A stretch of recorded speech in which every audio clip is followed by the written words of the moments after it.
En Francia hubo una marcha con 2.500.000 manifestantes Ujú.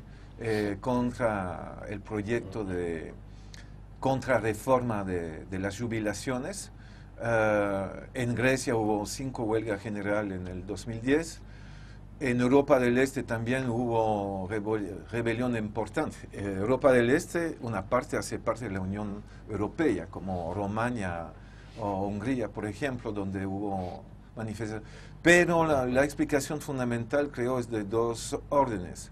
La gente está muy precarizada, muy impactada en el norte por el nivel altísimo de paro. En Estados Unidos más de 10 millones de parados completos y hay 12 millones más que son muy precarios. En España 20% de paro en España. Eso ha provocado una situación de un poco como un boxeador es groggy por el golpe que ha recibido. Ujú.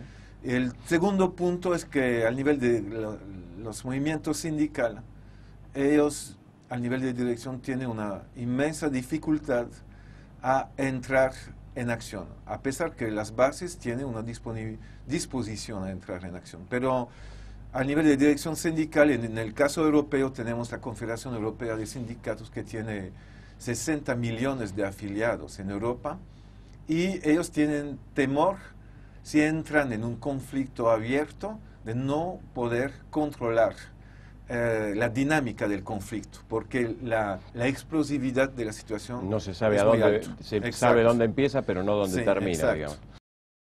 Para mí, de algún modo, sería positivo de parte del gobierno, bajo la presión popular, decidir declararse en default para obligar a los tenedores de bonos a una renegociación que sea favorable al país, porque lo que demostró Argentina y Rusia, por ejemplo, en el 98 con el default, es que, o Ecuador más recientemente en 99-2000, es que declararse en default obliga a los tenedores de bonos a aceptar una negociación, porque Ujú. nunca lo van a aceptar.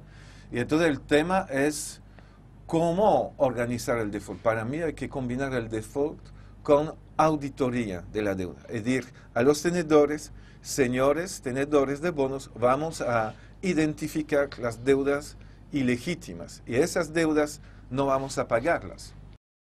Lo que pienso es que en estas conjunturas, que es muy particular al nivel internacional, en la cual los precios de materias primas siguen altos, la soya se vende a precios Ujú. altos y entonces el gobierno recibe ingresos fiscales en relación con esto, porque con la ley de retenciones logró aumentar sus ingresos fiscales.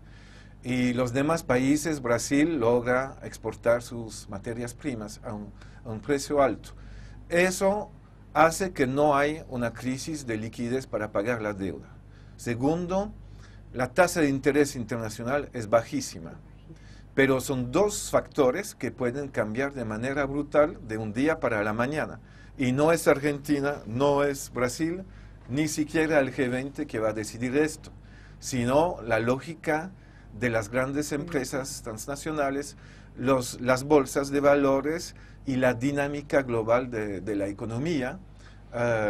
Si bajan los precios de materias primas, entonces bajarán los ingresos fiscales. Y si aumenta, si la Reserva Federal de Estados Unidos y el Banco Central Europeo deciden aumentar la tasa de interés, lo que tiene que ocurrir en el futuro, porque la tasa de interés es históricamente súper baja, tipo entre 0 y 0,5%. Ujú. Ellos van a tener en un momento que aumentar estas tasas.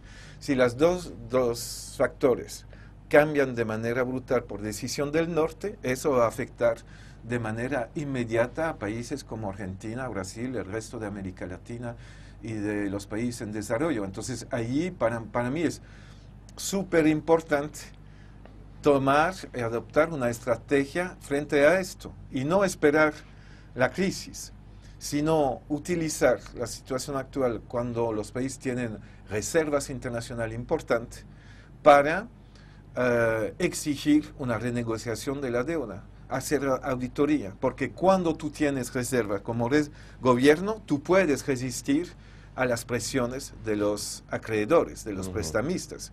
Cuando no tienes más reserva, estás en una situación más complicada. Claro, es cómplices y por parte es causante, es decir, que el Fondo Monetario Internacional durante 30 años recomendó a los países de desregular el control del sistema financiero.